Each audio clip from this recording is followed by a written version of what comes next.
Welcome to the திசியாஸ் kitchen. திசியாஸ் கிச்சனில் சண்டே ஸ்பெஷலாக என்னென்ன செஞ்சு காட்ட போகிறேன்னாக்கா, மட்டன் மாரெலும்பு பிரியாணி. ரொம்ப ரொம்ப சிம்பிளாக, மசாலாலாம் அதிகமாக போடாமல் அட்டகாசமான டேஸ்ட்டோடு இன்றைக்கி செய்ய போகிறோம். டேஸ்ட்டும் சூப்பராக இருக்கும், எல்லாருக்குமே ரொம்பவும் பிடிக்கும்.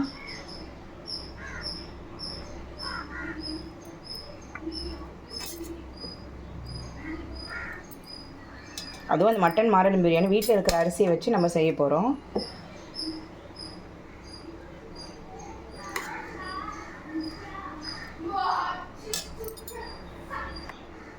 இதுக்கு ஏற்ற சைடிஷாக சிக்கன் 65,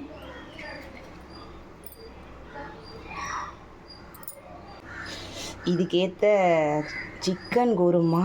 காரசாரமாக இந்த பிரியாணியில் ஊற்றி சாப்பிடக்குள்ளே அவ்வளோ டேஸ்ட்டாக இருக்கும். கண்டிப்பாக ட்ரை பண்ணி பாருங்கள். அவிச்ச முட்டை. பிரியாணினாலே அவிச்ச முட்டை இல்லாமல் ஒரு பிரியாணி கிடையாது. கடைசியாக ரைத்தா. இது இல்லைன்னா பிரியாணி ஃபுல்ஃபில்லே ஆகாது. அவ்வளோதான், நம்மளோட சண்டே சமையல் சூப்பராக ரெடி ஆகிடுச்சு. கண்டிப்பாக நீங்களும் இதே மெத்தடில் ட்ரை பண்ணி பாருங்கள். மட்டன் மாரெலும்பு பிரியாணி, முட்டை, சிக்கன் குருமா, சிக்கன் 65, ரைத்தா.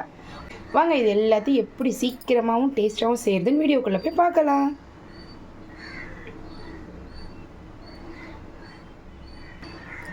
அவ்வளோதான், நம்மளோட சண்டே சமையல் ரெடி ஆகிடுச்சு. மட்டன் மாரெலும்பு பிரியாணி, முட்டை, சிக்கன் குருமா, சிக்கன் 65, ரைத்தா எல்லாமே சூப்பராக ரெடி ஆகிடுச்சு. கண்டிப்பாக நீங்களும் இதே போல் உங்கள் வீட்டில் செஞ்சு சாப்பிட்டு பாருங்கள். டேஸ்ட்டு அட்டகாசமாக இருக்கும். இந்த வீடியோ உங்களுக்கு பிடிச்சிருக்கும்னு நினைக்கிறேன். இந்த வீடியோ உங்களுக்கு பிடிச்சிருந்துச்சுன்னா எங்கள் சேனலை லைக் பண்ணுங்கள், கமெண்ட் பண்ணுங்கள், சப்ஸ்கிரைப் பண்ணுங்கள். பக்கத்தில் இருக்கிற இந்த பெல் பட்டனை மறக்காமல் கிளிக் பண்ணுங்கள். தேங்க்யூ.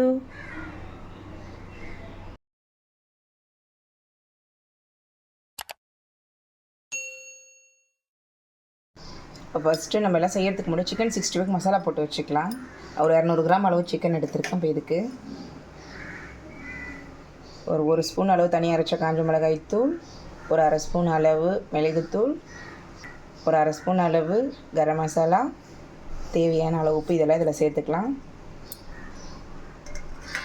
சேர்த்துட்டு ஒரு 2 ஸ்பூன் அளவு தயிர் சேர்த்துக்கிறேன். அப்போ தான் நல்லா சாஃப்டாக இருக்கும், அதுக்காக தான். இஞ்சி பூண்டு பேஸ்ட்டு, புதினா கொத்தமல்லியோடு சேர்த்து அரைச்சி வச்சுருக்கேன். இதோடு சேர்த்துக்கிறேன். ஒரு 1/4 ஸ்பூன் அளவு சேர்த்துக்குங்க. அரிசி மாவு ஒரு 2 ஸ்பூன் அளவு சேர்த்துக்கிறேன். அரிசி மாவு 2 ஸ்பூன் அளவு சேர்த்துட்டு இப்போ ஒரு பாதி எலுமிச்சை பழத்தை புளிஞ்சாப்பழம் சேர்த்துக்கலாம். ஒரு பாதி எலுமிச்சை பழத்தை புளிஞ்சாப்பழம் சேர்த்துக்கிறேன். இப்போ இதை எல்லாத்தையும் சேர்த்துட்டு நல்லா மிக்ஸ் பண்ணி விட்டுக்கலாம். லைட்டாக கொட்டருக்கு எடுத்துருக்கேன். இப்போ இதை நல்லா மிக்ஸ் பண்ணி விட்டுக்குங்க.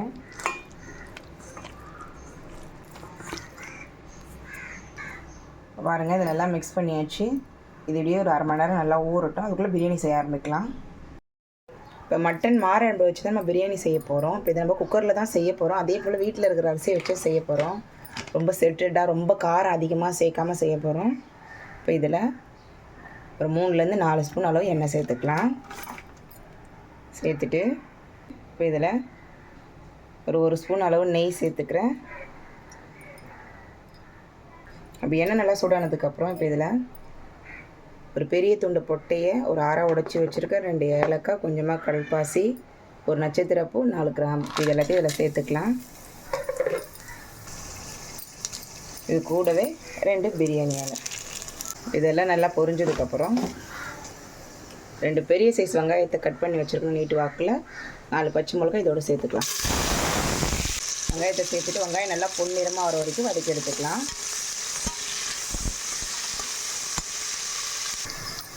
பாருங்கள், வெங்காயம் நல்லா பொன்னிறமாக வதங்கிடுச்சு. இந்த ஸ்டேஜில் நம்ம தக்காளி சேர்த்துக்கலாம்.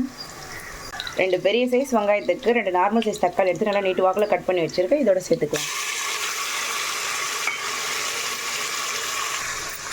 நல்லா கிண்டி விட்டாச்சு. தக்காளி நல்லா மசிஞ்சு வர்ற வரைக்கும் வதக்கிக்கலாம். பாருங்கள், தக்காளி நல்லா மசிஞ்சு வர்ற அளவுக்கு வதங்கிடுச்சு. இந்த ஸ்டேஜில் இஞ்சி பூண்டு பேஸ்ட்டை சேர்த்துக்கலாம். பாருங்கள், இஞ்சி பூண்டு பேஸ்ட்டு, கொத்தமல்லியும் புதினாவும் சேர்த்தா போல் அரைச்சி வச்சுருக்கேன். இப்போ இதோட சேர்த்துக்கலாம். 2 3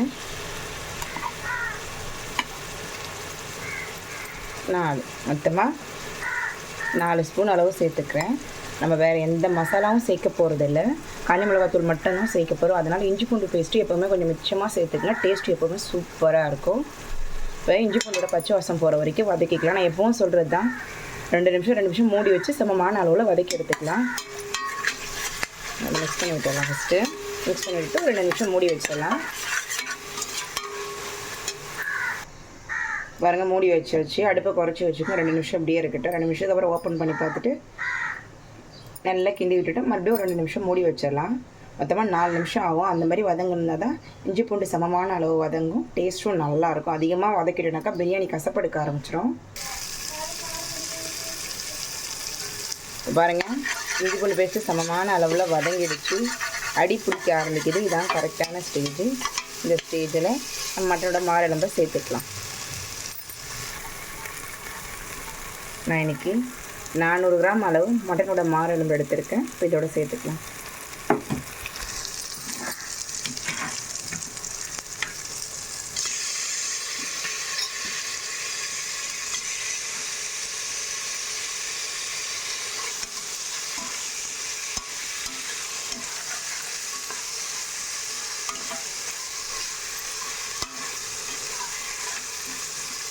சேர்த்துட்டு ஒரு நிமிஷம் இப்படி நல்லா வதக்கிக்கோங்க, இஞ்சி பூண்டோடு சேர்த்து.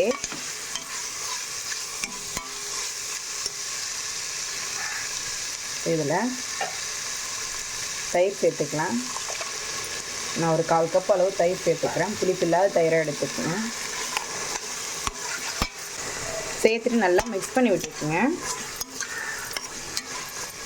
நான் மட்டனுக்கு தேவையான அளவு மட்டும் உப்பு சேர்த்துக்கிறேன்.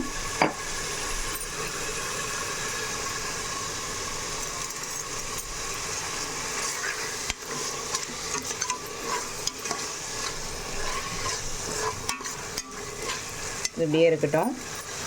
இப்போ பிரியாணிக்கு தனியாக அரைச்ச காஞ்ச மிளகாய் தூள் ஒரு 3/4 ஸ்பூன் அளவு சேர்த்துக்கிறேன். உங்கள் காரத்துக்கு ஏற்றப்பறம் சேர்த்துக்கேன். சேர்த்துட்டு நல்லா மிக்ஸ் பண்ணி விட்டுக்குங்க. அடுப்பு அயில வச்சு இப்போது ஒரு 2 நிமிஷம் நல்லா வதக்கிக்கலாம். அப்படியே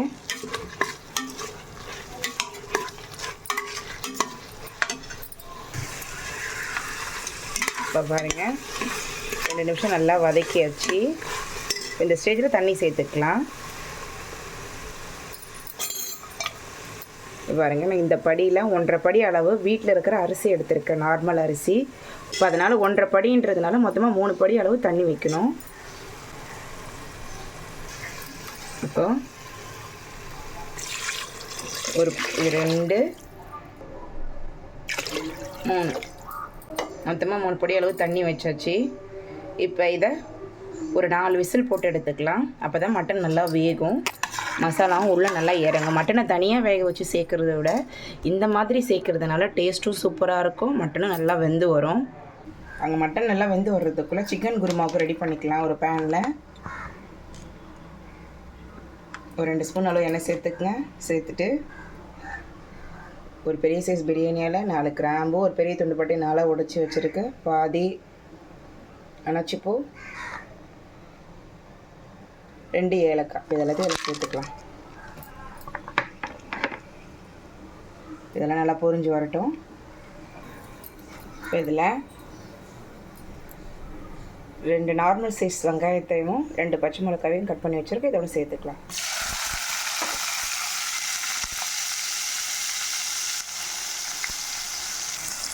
வெங்காயம் நல்லா பொன்னிறமாக வதங்கி வரட்டும், அது வரைக்கும் நல்லா வதக்கிக்கலாம்.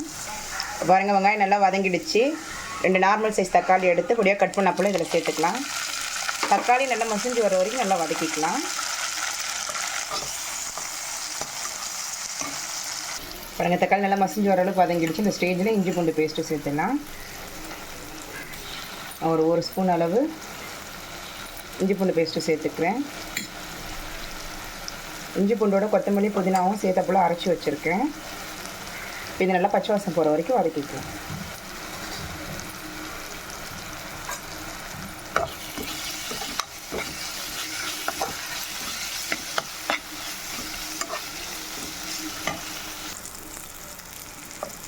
பாருங்கள், இஞ்சி பூண்டு பச்சை வாசம் போகிற வரைக்கும் நல்லா வதங்கிடுச்சு. இந்த ஸ்டேஜில் நம்ம சிக்கனை சேர்த்துக்கலாம். நான் இன்றைக்கி 1/2 கிலோ அளவு சிக்கன் சேர்த்துக்கிறேன். நல்லா சுத்தம் பண்ணி எடுத்துகிட்டு இதோட சேர்த்து நல்லா ஒரு 2 நிமிஷம் நல்லா வதக்கிக்கலாம்.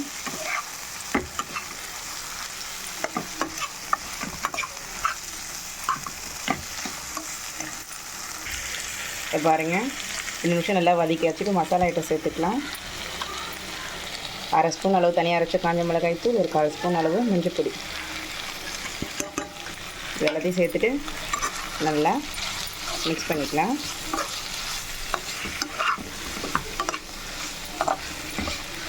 ஒரு நிமிஷத்துக்கு வதக்குனீங்கன்னா கரெக்டாக இருக்கும். இப்போ சால்னாவுக்கு தேவையான தேங்காய் மசாலா அரைச்சிக்கலாம். ஒரு கைப்பிடி அளவு துருவன தேங்காய், ஒரு துட்டு பட்டையை நல்லா உடச்சி சேர்த்துக்கிறேன், 3 கிராம்பு, ஒரு 1/2 ஸ்பூன் அளவு சோம்பு, ஒரு 8 முந்திரி, 1/2 ஸ்பூன் 8 முந்திரி, 1/2 ஸ்பூன் அளவு கசகசா. இது எல்லாத்தையும் கொஞ்சமாக தண்ணி சேர்த்தோம்னா நல்லா பேஸ்ட்டாக அரைச்சி எடுத்துக்கலாம். பேஸ்ட்டாக அரைச்சி எடுத்தாச்சு. பாருங்க, சிக்கனும் 1 நிமிஷம் மசாலா அளவு சேர்த்து நல்லா வதக்கியாச்சு. இதில் ஸ்டேஜில் நம்ம அரைச்சி வச்சுட்டு இதோட சேர்த்துக்கலாம். இது முழுக அளவு தண்ணி சேர்த்துக்கலாம். ஜாரையே கழுவினப்பெல்லாம் சேர்த்துக்கிறேன். மிக்ஸ் பண்ணி விட்டுக்கலாம். இன்னும் கொஞ்சம் தண்ணி சேர்த்துக்கலாம், ரொம்ப கட்டியாக ஆகும் இருக்கிறதுக்கு.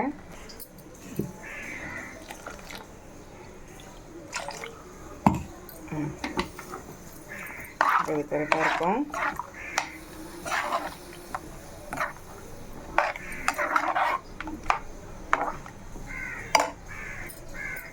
இந்த ஸ்டேஜில் நம்ம உப்பு சேர்த்துக்கலாம்.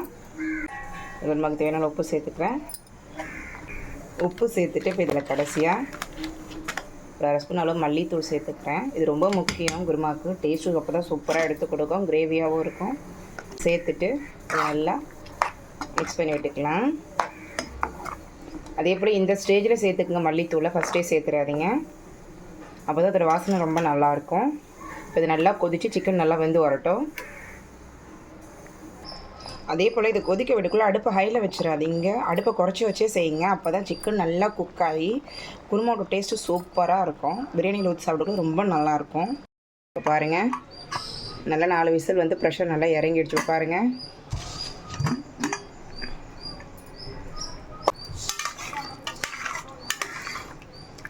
இந்த ஸ்டேஜில் மட்டனும் நல்லா வெந்திருக்கும். உப்பு காரம் மட்டும் பார்த்துக்கலாம். உப்பு காரம் கரெக்டாக இருக்கான்னு செக் பண்ணி பார்த்துக்கலாம். அடுப்பை ஆன் பண்ணிவிட்டு இப்போ நம்ம ஊற வச்ச அரிசியை இதோட சேர்த்துக்கலாம். நல்லா வாஷ் பண்ணப்போ தண்ணியே இல்லாமல் சேர்த்துக்குங்க.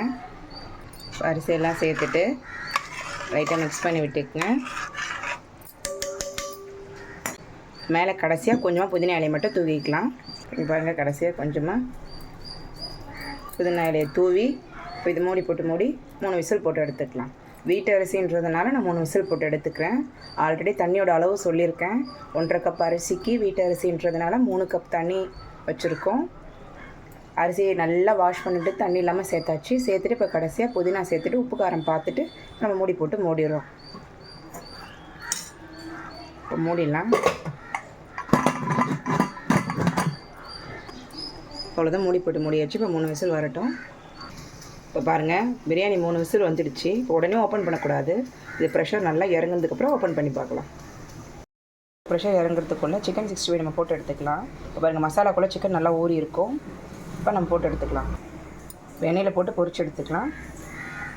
நான் சிக்கன் 65 பொரிக்கிறது எப்போவுமே அதிகமாக எண்ணெய் ஊற்ற மாட்டேன். ஏன்னா அதை மறுபடியும் நம்ம யூஸ் பண்ணுறது லேட் ஆகும். அதனால் கொஞ்சமாக எண்ணெய் ஊற்றிக்கிறேன். வச்சு நம்ம யூஸ் பண்ண முடியாது. அதனால் கொஞ்சம் கொஞ்சமாக எப்போ நீங்கள் சிக்கன் 65 போட்டோம் கொஞ்சமாக எண்ணெய் ஊற்றி பொரிச்சு எடுத்துக்கங்க. எண்ணெய் நல்லா சூடானதுக்கப்புறம் சிக்கனை போட்டு பொரிச்சிக்கலாம். இப்போ பாருங்கள், எண்ணெய் நல்லா சூடாகிடுச்சு. நம்ம ரெடி பண்ணி வச்சுருந்த சிக்கனை மசாலா நல்லா இது பண்ண மாதிரி எண்ணெயில் போட்டுக்கலாம்.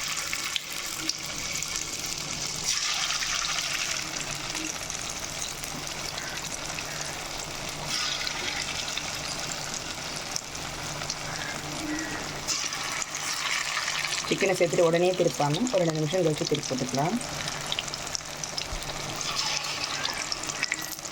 2 நிமிஷம் கழிச்சு திருப்பி போட்டுக்கலாம். ஒரு 2 நிமிஷம் ஆகிடுச்சு, பொறுமையாக திருப்பி போட்டுக்கலாம்.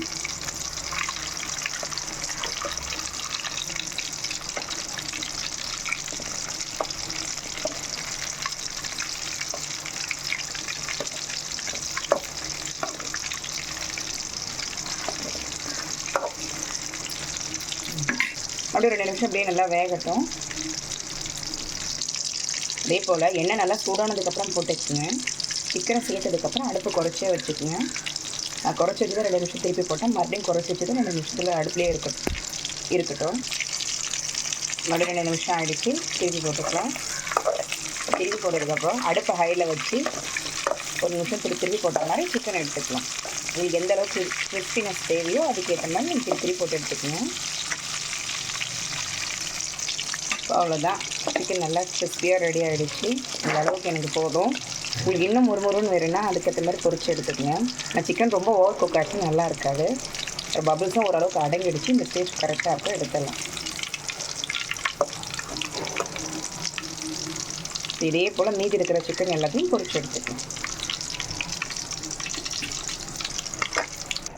அவ்வளோதான், நம்மளோட சிக்கன் குருமா எண்ணெய்லாம் நல்லா பிரிஞ்சு வந்து சூப்பராக ரெடி ஆகிடுச்சு. இது பிரியாணியில் ஊற்றி சாப்பிடக்குள்ள அவ்வளோ சூப்பராக இருக்கும். பிரியாணி மட்டும் இல்லை, சாதம், சப்பாத்தி, தோசை எல்லாத்துக்குமே நல்லாயிருக்கும். இந்த ஸ்டேஜில் நம்ம அடுப்பை ஆஃப் பண்ணிவிட்டு கொஞ்சமாக கொத்தமல்லி இலையை தூவிக்கலாம். அவ்வளோதான், கொத்தமல்லி இலையை தூவியாச்சு. நம்மளோட சிக்கன் குருமா ரெடி ஆகிடுச்சு. பாருங்கள், ப்ரெஷர் நல்லா இறங்கிடுச்சு. ஓப்பன் பண்ணி பார்க்கலாம்.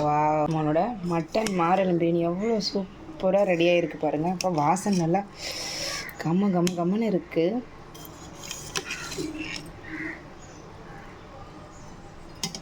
உதிரியாக இருக்குது பாருங்கள் சாதம். இன்னும் ஆறுனதுக்கப்புறம் இன்னும் உதிரியாக ஆகிடும். குக்கருன்றதுனால சூடோடு இருக்கக்குள்ளே அப்படி தான் இருக்கும்.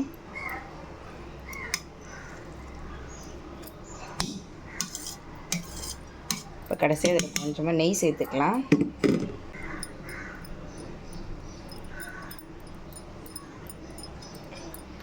ஒரு 1.5 ஸ்பூன் அளவு நெய் சேர்த்துக்கிறேன்.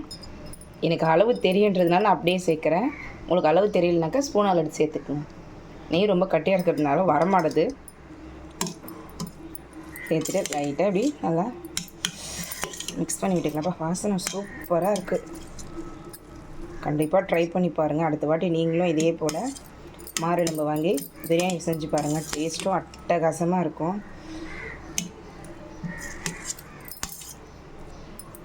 அவ்வளோதான், நம்மளோட மட்டன் மாரெலும்பு பிரியாணி சூப்பராக ரெடி ஆகிடுச்சு. இப்போ இது எல்லாத்தையும் நம்ம பிளேட்டிங் பண்ணிடலாம். அவ்வளோதான், நம்மளோட சண்டே சமையல் ரெடி ஆகிடுச்சு. மட்டன் மாரெலும்பு பிரியாணி, முட்டை, சிக்கன் குருமா, சிக்கன் 65, ரைத்தா எல்லாமே சூப்பராக ரெடி ஆகிடுச்சு. கண்டிப்பாக நீங்களும் இதே போல் உங்கள் வீட்டில் செஞ்சு சாப்பிட்டு பாருங்கள். டேஸ்ட்டு அட்டகாசமாக இருக்கும். இந்த வீடியோ உங்களுக்கு பிடிச்சிருக்கும்னு நினைக்கிறேன். இந்த வீடியோ உங்களுக்கு பிடிச்சிருந்துச்சுன்னா எங்கள் சேனலை லைக் பண்ணுங்கள், கமெண்ட் பண்ணுங்கள், சப்ஸ்கிரைப் பண்ணுங்கள். பக்கத்தில் இருக்கிற இந்த பெல் பட்டனை மறக்காமல் கிளிக் பண்ணுங்கள். தேங்க்யூ.